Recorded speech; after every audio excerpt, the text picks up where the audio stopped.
de Douala, Radio Balafon. C'est bien sûr sous la supervision du directeur de cet hôpital, le docteur Marie-Solange Domé-Bonguet. À la coordination, Georges Sémé, comme tous les samedis, officie, on l'a dit, le docteur Eric Bichoka est avec nous pour cette autre production et avec lui, nous parlons de chirurgie pédiatrique, les consultations gratuites et les prestations à coût réduit. Au 650 25 25 50, vous pourrez échanger avec notre invité, notre spécialiste pour une préoccupation en lien, bien entendu, avec la thématique du jour. À la partie technique, Ibrahim Donassabé, à ce micro de présentation, Gertrude Fernand Bidjoka. Merci de nous recevoir chez vous, madame, monsieur. L'hôpital La Quintini de Douala. Toujours à votre écoute et encore plus proche de vous propose chaque semaine un programme d'éducation à la santé. Tous les samedis, un spécialiste répond à vos questions de santé. La Quintini avec vous sur Radio Balafon.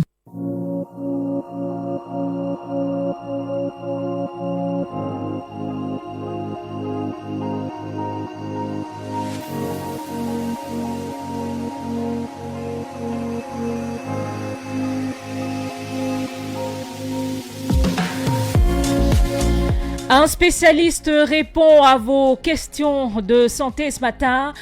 C'est le docteur Eric Bichoka qui nous fait l'honneur d'être des nôtres pour se prêter à cet exercice. Bon matin, doc. Bonjour Gertrude, bon matin à vous, bon matin à toute votre équipe en studio et bon matin à vos nombreux auditeurs. Je remarque que le doc est plutôt très branché ce matin.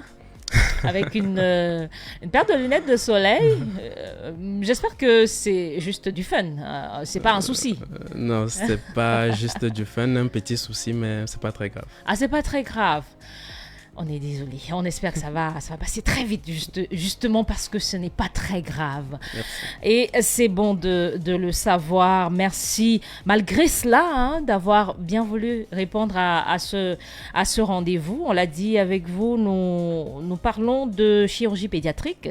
Vous êtes chirurgien pédiatre en service à l'hôpital La Quintini de Douala et en termes de chirurgie pédiatrique, on s'intéresse aux consultations gratuites et prestations à coût réduit. Ce qu'on va noter, c'est que vous n'êtes pas étranger au studio de Radio Balafon et votre dernier passage date d'avril 2025. Voilà. Et on parlait avec vous de circoncision, docteur. Aujourd'hui, c'est quoi la raison de la présence que nous vaut cet autre honneur? Gertrude, je voudrais d'abord que vous me permettiez de remercier le directeur de l'hôpital La Quintini de Douala, le docteur Marie-Solange Domé-Bonguet, pour l'honneur qu'elle nous fait de représenter l'hôpital La Quintini, mais surtout aussi pour l'honneur qu'elle fait au service de chirurgie pédiatrique et de bien vouloir accepter de le mettre encore en lumière aujourd'hui. Le service de chirurgie pédiatrique passe ce matin pour faire une sorte de bilan d'étape. Parce que, comme vous le savez, nous avons eu une campagne de circoncision toute la semaine qui est en train de s'achever, donc du 20 au 24 juillet 2026. Et il y a également une campagne de consultation gratuite qui a commencé depuis le 24, mais qui va se poursuivre jusqu'au 31 juillet. Et déjà, à ce point, nous en sommes à près de 80 enfants qui ont bénéficié des circoncisions à l'hôpital La Quintini de Douala. On a eu du beau monde cette semaine alors. Oui. Sans vraiment d'incident. Et nous en sommes à plus de 100 consultations gratuites qui ont été également réalisées durant cette semaine-là. Donc, c'est l'occasion pour nous de remercier la population de la ville de Douala qui adhère à cet appel que nous avons lancé à son endroit et surtout de remercier encore la direction de l'hôpital La Quintini de Douala pour son soutien multiforme dans cette activité. Mais ça, c'est plutôt bon à savoir. C'était une semaine plutôt très chargée avec vos équipes, Dr Bichoka. Disons que nous avons l'habitude et puis tout a été plutôt bien millimétré. Donc, pour dire la vérité, nous n'avons pas ressenti une surcharge particulière. C'était bien organisé, mais nous avons surtout été ragaillardi et très heureux de pouvoir rendre service à notre population. Et une bonne nouvelle peut en cacher une autre, Dr Bijoka. Quelles sont les autres bonnes nouvelles que vous nous rapportez ce matin?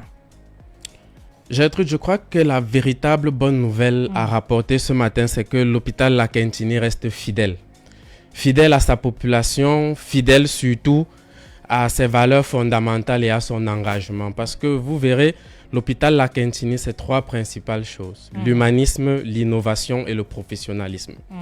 Quant à ce qui est de l'humanisme, l'hôpital Lakentini essaye de mettre les soins de santé à la disposition ou à la hauteur de tout citoyen camerounais. C'est pourquoi vous verrez cette entreprise de mettre des consultations gratuites, donc accessibles à tout le monde, et des soins qui sont très souvent soit gratuits, soit à des coûts très réduits. Concernant l'innovation, l'hôpital Lakentini fait tout pour que la population camerounaise puisse bénéficier des dernières avancées en matière de médecine. C'est pourquoi vous verrez que du 11 au 13 août, l'hôpital Lakentini organisera encore dans le domaine de la chirurgie pédiatrique une campagne qui concernera les pathologies des os des enfants. Et à la fin du mois d'août, du 25 au 28 août, ce sera une campagne qui concernera la chirurgie mini-invasive pédiatrique et l'urologie pédiatrique. Vous voyez donc que des techniques de pointe vont permettre à ce moment-là de diminuer le séjour hospitalier et de diminuer la douleur et donc rendre le séjour hospitalier plus agréable pour nos patients. Et Lakentini est fidèle à son but de professionnalisme. Parce que rendez-vous bien compte, Gertrude, que l'hôpital Lakentini est le seul hôpital de la ville de Douala qui dispose d'un service de chirurgie pédiatrique uniquement. Quand on sait que la chirurgie pédiatrique n'est pas la chirurgie du petit adulte, l'enfant a ses besoins particuliers. L'enfant a également des pathologies particulières. L'enfant, c'est un organisme en croissance qui a besoin qu'on préserve au maximum son capital de croissance. Donc, les techniques appliquées à l'adulte ne sont pas très bien adaptées à l'enfant. L'enfant, c'est l'enfant. Voilà. Et donc, l'hôpital Lakentini est le seul hôpital pour l'instant qui a compris qu'il faut un espace exclusivement dédié à l'enfant et à ses pathologies chirurgicales. Et il faut noter aussi que durant ces 2 campagnes, nous aurons à bénéficier de l'accompagnement des experts béninois et des experts tunisiens. Donc, bonne nouvelle, l'hôpital Lakentini reste fidèle. Bonne nouvelle, l'hôpital Lakentini met tout en œuvre pour que la pathologie pédiatrique de l'enfant soit réglée au Cameroun. La fidélité comme un symbole alors à l'hôpital Lakentini de Douala. Docteur Bijoka, vous avez tout à l'heure évoqué quelques termes, on a envie de dire, très savants. C'est vrai que vous avez expliqué, mais on veut davantage comprendre lorsque vous parlez d'urologie pédiatrique. Vous parlez également de chirurgie mini-invasive pédiatrique. C'est la campagne à venir la fin du mois d'août, c'est bien ça, du 25 au 28 août. Alors, il y aura cette campagne-là d'urologie pédiatrique et la chirurgie mini-invasive pédiatrique. Concrètement, on voudrait savoir, il s'agit de quoi lorsqu'on utilise ces termes-là? Concrètement, lorsqu'on parle d'urologie pédiatrique, on va parler des maladies de l'appareil urinaire de l'enfant. C'est-à-dire que c'est ces maladies qui vont toucher l'espace qui va du rein jusqu'au niveau de l'urètre, c'est-à-dire le tuyau qui va amener l'urine à l'extérieur. Donc, lorsqu'on va du rein, il y a des pathologies qui peuvent toucher la formation de l'urine et puis il y a des pathologies qui pourront toucher donc ces canaux qui ramènent l'urine à la vessie puis après à l'extérieur. Quand on parle de chirurgie mini-invasive, c'est des techniques qui sont utilisées afin de diminuer au maximum la douleur et des larges incisions que vous voyez souvent sur des patients qui sont opérés. Parce que dans l'entente commune, c'est que lorsqu'on va être opéré, on va te faire une grosse plaie et tu vas passer beaucoup de temps à l'hôpital parce qu'il y a des soins à apporter à la plaie. Or, les nouvelles techniques nous permettent d'entrer, si vous voulez, à l'intérieur du corps par juste des petits trous. Ce qui fait qu'à la fin, la douleur n'est pas très grande parce que tu as juste de petites plaies de moins de 1 cm. on arrive à travailler à l'intérieur de votre corps. Et puis, après, tout ce que vous verrez, c'est juste ces petits points d'entrée-là. Et donc, généralement, tu peux rentrer le même jour ou alors le lendemain de ton opération, contrairement aux grandes incisions qui vous faisaient souvent passer 5 jours, 10 jours à l'hôpital. Et puis, la douleur est réduite. Tu passes ces 1 jour, ces 2 jours sans véritablement te soucier de la douleur. Je crois que c'est une avancée majeure et qui est disponible à l'hôpital Lakenchini. Parce qu'on avait, on avait une petite inquiétude du 25 au 28 août, c'est donc à quelques jours de la rentrée scolaire. C'est dire que vous rassurez que les parents peuvent, on va dire quoi, accepter ces interventions-là sur les enfants sans risque de les voir empêchés d'être présents pour la rentrée scolaire. Ces enfants-là empêchés d'être présents pour la rentrée scolaire. Je peux sans me tromper vous dire que Gertrude, vous avez mis exactement le point sur ce qui motive l'organisation. Vous avez vu, lorsqu'on a parlé des pathologies qui touchent les os et que nous avons su que la guérison peut prendre plus de temps, nous les avons mis en début du mois d'août. Et donc, pour des pathologies, voilà, et pour des pathologies qui vont prendre moins de temps à la guérison, nous les avons mis à la fin du mois d'août, proche de la rentrée certes, mais nous sommes persuadés que ça ne pourra pas entraver la reprise de l'école de ces enfants. Étant donné la technique utilisée. Utilisée, voilà. 650 25 25 50, numéro de téléphone pour échanger avec notre invité, notre spécialiste ce matin, le docteur Eric Bichoka, qui est chirurgien pédiatre en service à l'hôpital Lakintini de Douala. Docteur Bichoka, quelles sont les indications relevant de l'urologie pédiatrique et celles liées à la chirurgie mini-invasive? D'accord. Donc, pour l'urologie pédiatrique, comme on l'a dit, c'est surtout des pathologies qui vont atteindre soit le rein, soit les tuyaux qui conduisent l'urine, soit la vessie ou l'urètre. Donc, on pourrait avoir des malformations au niveau des tuyaux qui doivent prendre l'urine au niveau du rein pour l'amener à la vessie. C'est des syndromes de jonction, par exemple. Comment le parent fait pour savoir que son enfant est concerné par cette intervention-là? Très ou bien. alors peut être concerné par cette intervention? Très bien. Ce que j'aimerais dire aux parents ce matin, c'est que dans le meilleur des cas, il vaut mieux amener l'enfant à l'hôpital. Dès que vous constatez que l'enfant fait une infection urinaire, ça peut déjà nécessiter qu'il faille regarder ailleurs. Comment il note l'infection? Infection urinaire, ça veut dire que l'enfant a mal lorsqu'il fait pipi. D'accord. Si le parent constate que l'enfant éprouve des douleurs, fait une grimace ou pleure au moment d'uriner, c'est un signe. C'est un signe qui peut marquer une infection urinaire. Il y a quoi d'autre? Si le parent constate que l'enfant fait des urines trop régulièrement sans pouvoir vider sa vessie complètement, c'est un signe qui peut marquer une infection urinaire. Si l'enfant fait des fièvres inexpliquées, c'est un signe qui peut marquer une infection urinaire. Donc, à chaque fois qu'il y aura un problème au niveau de la sphère urinaire, ils peuvent se rapprocher de nous parce que ça peut cacher une affection urinaire. Parce qu'il faut noter que le rein a cette particularité d'évoluer parfois à très peu bruit lorsqu'il est malade. Donc, il peut avoir des pathologies qui ne s'expriment pas de façon ahurissante.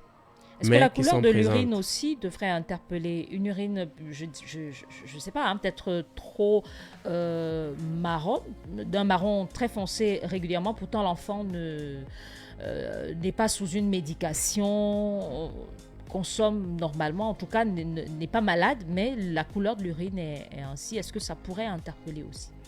Bien sûr, Gertrude, la couleur de l'urine est claire pour à peu près tout le monde. Lorsque on n'a pas pris beaucoup d'eau, on ne s'est pas bien hydraté, elle peut être légèrement foncée. En dehors de ces 2 épisodes, tout événement ou tout changement de couleur devrait faire consulter. Je profite pour vous dire que vous l'avez dit tout à l'heure, la première fois que je suis venu, c'était autour d'avril 2025. C'était aussi pour annoncer les consultations pédiatriques gratuites à l'hôpital Lakintini de Douala. Donc, je crois que l'administration de l'hôpital de Lakintini de Douala a brisé tous les freins à la consultation qu'ils puissent avoir. Même pour n'importe quel gène ou même juste pour un doute. Ramenez vos enfants à l'hôpital Lakintini. La consultation gratuite. La consultation pédiatrique est gratuite et donc vous serez rassurés et orientés. Tout simplement. Au téléphone, on prend le premier auditeur qui se signale. Allô, bon matin. Bon matin. Comment je vous appelle, monsieur? Bienvenue, Raphaël, fidèle auditeur du côté de Bonabéry. Merci d'être des nôtres ce samedi encore. Le docteur Bichoka vous écoute. Bonjour, docteur. Oui, bonjour, Raphaël. Ma question est à deux volets. La première, c'est est-ce que le chirurgien pédiatre ne peut opérer sur les enfants? Est-ce qu'il ne peut pas opérer sur les adultes? Et la deuxième question est banale. Est-ce que le chirurgien, le spécialiste, peut aussi exercer les soins infirmiers, par exemple la pose de la perfusion? Ce sera tout pour aujourd'hui. Merci. Merci d'être passé par ici, Raphaël. Bon samedi chez vous. Docteur Bichoka, il a deux préoccupations, l'auditeur. Est-ce qu'un médecin chirurgien pédiatre peut prendre en charge l'opération d'un adulte? Merci Raphaël pour votre préoccupation. Je pense que on va rester dans les canons de la médecine que Bien sûr. nous exerçons. Le chirurgien pédiatre doit essentiellement opérer l'enfant. Le chirurgien d'adulte doit essentiellement opérer l'adulte. Maintenant, il y a certaines spécialités qui arrivent à converger. C'est-à-dire que parfois, dans certaines spécialités dites d'organes, le spécialiste peut être appelé à toucher à la fois à l'adulte et aux enfants puisqu'il n'est spécialiste que d'un seul organe. Mais dans la description et surtout, tout se fait aussi souvent dans les assemblées nationales qui doivent prendre certaines lois pour donner des orientations à la pratique médicale. Bien sûr. Le chirurgien pédiatre est essentiellement le chirurgien de l'enfant. Maintenant, il peut toucher à peu près tous les organes de l'enfant en fonction de sa formation. Maintenant, concernant ce qui est des soins infirmiers, là aussi, il faudrait bien faire la part des choses. Les soins infirmiers sont une spécialité paramédicale. Ça veut dire qu'il y a des gens qui sont formés essentiellement à les faire. Et c'est deux choses qui sont complémentaires, c'est-à-dire que la spécialité médicale est complémentaire avec la spécialité paramédicale. Maintenant, dans le feu de l'action et dans le souci de sauver le malade, des gens peuvent être amenés à faire des gestes qui ne sont pas forcément de leur spécialité. Un, parce qu'ils les ont appris, mais deux, parce qu'ils sont nécessaires également pour la formation de tout un chacun. Je peux vous rassurer que la plupart des facultés de médecine incluent dans leur curricula de formation des soins paramédicaux pour les médecins. C'est pourquoi vous allez voir souvent des médecins en train de faire des soins paramédicaux. Mais il y a des spécialistes formés pour ça. Que lorsqu'on est dans une équipe... Voire des infirmiers. Ce sont des infirmiers, effectivement. Voilà. Lorsqu'on est dans une équipe, on peut interagir pour le bénéfice du patient. Mais un médecin spécialiste a son cahier des charges et puis les soins infirmiers ont pour détenteur le personnel infirmier. Voilà. Et voilà qui permet d'éclairer notre auditeur du côté de Bonabéry. Revenons, docteur, sur la circoncision. On l'a dit, c'était une semaine full du côté de l'hôpital La Cantini, la semaine qui s'achève. Vous avez parlé de 80 circoncisions. C'est bien ça, réalisées tout au long de la semaine. Cela se poursuit ou on en a fini pour cette phase? Non, pour la circoncision, nous en avons terminé pour cette phase. Ce qui se poursuit, ce sont les consultations de chirurgie pédiatrique gratuite jusqu'au 31. Jusqu'au 31 juillet. Oui. Mais pour revenir donc sur la circoncision, on aimerait quand même en avoir le cœur net. On voudrait, c'est pourquoi on l'évoque à l'instant. La circoncision, est-ce qu'elle est obligatoire, docteur Bichoka? Non, la circoncision, Gertrude, n'est pas obligatoire, mais disons que est-ce qu'il y a des avantages ou alors des inconvénients à ne pas subir cette intervention-là, à ne pas être devant le médecin pour sa circoncision? Les avantages sont surtout au nombre de 4. Le premier avantage, c'est la propreté. Parce que cette peau qui est au-dessus du pénis a souvent tendance à garder certaines choses à l'intérieur. Donc, certaines choses? Oui, donc il y a des sécrétions. Il peut y avoir parfois, lorsque c'est serré, de l'urine même qui est retenue un peu à l'intérieur. Donc, de l'enlever permet déjà à l'enfant, au garçon, d'être un peu plus propre. D'accord. De deux, la présence de cette peau-là expose aussi souvent aux infections urinaires. Parce que comme je vous ai dit, lorsque c'est un peu serré et que tu gardes de l'urine à l'intérieur, facilement les bactéries peuvent se développer dans cette urine qui est gardée là et te provoquer une infection urinaire. Donc, premier avantage sur le plan médical, ça protège des infections urinaires chez l'enfant. D'accord. Deuxième avantage, une fois qu'ils sont adultes, enlever cette peau-là permet de diminuer le risque d'infections sexuellement transmissibles et de VIH/SIDA aussi. Et le dernier, enfin, c'est que cette peau qu'on enlève lorsqu'on fait la circoncision peut porter également des maladies lorsqu'elle est là. On parle des phimosis, paraphimosis. Mais c'est Et quoi comme... phimosis, ça veut dire que c'est très serré et tu n'arrives pas à faire pipi, ça te fait mal. Paraphimosis, ça veut dire que tu as essayé de retrousser cette peau-là parce que parfois elle peut se retrousser. Mais lorsque tu essayes de la retrousser, le trou est tellement petit qu'il te fait comme un garrot au niveau du gland. Et en ce temps-là, tout le monde court parce que l'inflammation, ça commence à gonfler, etc. Donc, de l'enlever lorsqu'on est petit permet de ne plus jamais parler de ce type de pathologie, par exemple. Voilà. C'est dire qu'on a là les avantages, les inconvénients de ne pas réaliser sa circoncision. Est-ce qu'il y a un âge idéal pour réaliser la circoncision? Est-ce qu'on peut le faire à tout âge? Non, on peut le faire à tout âge, sans aucune conséquence. D'accord. Disons que sur le plan de la circoncision, c'est plutôt un acte aussi beaucoup culturel ou religieux parfois. C'est-à-dire que ça n'a pas un impact sur la virilité. Je peux rassurer la population de Douala que non.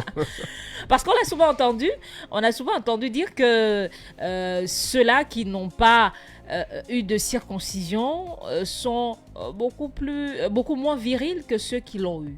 Oui, mais cela demeure des ondes. Scientifiquement, ce n'est pas prouvé. Voilà. D'accord. Et ça, c'est bon à savoir, docteur Eric Bijoka. 650 25 25 50, on s'achemine pratiquement vers la fin de cet autre rendez-vous avec l'institution hospitalière, l'hôpital La Cantini de Douala. Alors, l'autre campagne, à savoir les consultations gratuites sur les maladies pédiatriques et notamment qui nécessitent une chirurgie. Peut-être qu'on peut repréciser, puisqu'on sort, on peut repréciser ces maladies, docteur Bijoka? Alors oui, on a dit du 11 au 13. Ce sera une campagne qui visera plus... Août. Oui, du 11 au 13 août. Ce sera une campagne qui visera plus l'appareil ostéo-articulaire, c'est-à-dire les enfants qui ont des pieds qui sont déformés. D'accord. Les enfants qui ont des fractures qui ont été négligées ou qui n'ont pas été bien traités et qui ont gardé des séquelles. D'accord. Ou alors des enfants qui ont des pieds beaux. Ça veut dire qu'ils n'arrivent pas à marcher sur la plante des pieds, ils marchent sur les bords des pieds. Ce sera ça qui sera pris en charge durant cette période. Et du 25 au 28 août, on a dit que ce seront des pathologies qui vont toucher l'appareil urinaire, c'est-à-dire les syndromes de jonction ou encore des hypospadias, c'est-à-dire le trou par lequel sort l'urine n'est pas, on va dire, à l'apex du pénis, au bout du pénis. Vous allez le retrouver à d'autres endroits, comme plus bas. C'est ce genre de pathologie que nous allons essayer de prendre en charge, mais aussi les hernies seront prises en charge, les hydrocèles seront prises en charge, les testicules non descendus seront prises en charge parce qu'il y a des enfants chez qui les parents essayent de palper les testicules et se rendent compte que l'enfant n'a pas deux boules comme son papa par exemple et ça commence à poser problème. Tout ça sera pris en charge durant cette campagne également. On sort par là, Dr Bijoka, concernant les campagnes d'urologie pédiatrique et de chirurgie mini-invasive pédiatrique, comment se font les enregistrements? Les enregistrements se font par des numéros de téléphone qui vous seront donnés tout à l'heure. Mais il faut noter qu'une fois que vous appelez pour être enregistré, une fois que vous allez vous rendre à la Cantini, vous serez reçu par les merveilleuses et souriantes hôtesses de l'hôpital La Cantini qui vous orienteront certainement vers les différents points où vous serez pris en charge. Alors, on rappelle ces numéros de téléphone très rapidement pour les uns et les autres qui voudraient bien prendre ces rendez-vous, se faire enregistrer pour cette campagne et bénéficier de cette campagne-là. Il nous a rejoint Georges Sémé au pas de course. On va donner ces numéros de téléphone très rapidement. Merci, bonjour Gertrude, bonjour aux auditeurs et followers. Vous appelez sur le 6 95 44 01 62, 6 95 44 01 62, 6 77 01 29 04 et tout de suite vous aurez la réponse à votre préoccupation. On reprend les numéros de téléphone. 6 95 44 01 62 pour Orange et 6 77 01 29 04 pour MTN. La cantine est avec vous, point final pour cet autre numéro du 25 juillet 2026. Merci d'avoir été des nôtres, madame, monsieur. Les programmes sur Radio Balafon se poursuivent tout de suite. Quittons l'hôpital pour nous rendre à l'école et notamment à JFN. Bonne écoute à toutes et à tous. L'hôpital La Quintini de Douala. Toujours à votre écoute et encore plus proche de vous, vous propose chaque semaine un programme d'éducation à la santé. Tous les samedis, un spécialiste répond à vos questions de santé. La Quintini avec vous sur Radio Balafon. Hello, il est 10h. MTN Terralink est maintenant disponible près de chez vous. Internet ultra rapide pour la maison et le bureau. Restez connectés, appelez le 8404.